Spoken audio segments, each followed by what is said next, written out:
like you to meet Baby Jomcar po. Um, she, he, sorry po, babae po ba ito lalaki? Parang lalaki. He was born on April 15, 2024 or 3 days after my birthday. Ay, 4 days. So, 11, 12, 13, 15. So, after birthday ko po, siya pinanganak. So, yun po.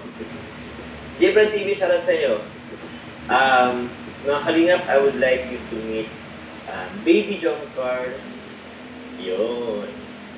Pwede naman po, hingi tayo ng permiso kay Ate. Thank you. Siya po si Baby Jomcar. Jomcar po talaga yung pangalan niya. Yun, salamat po. Grabe naman.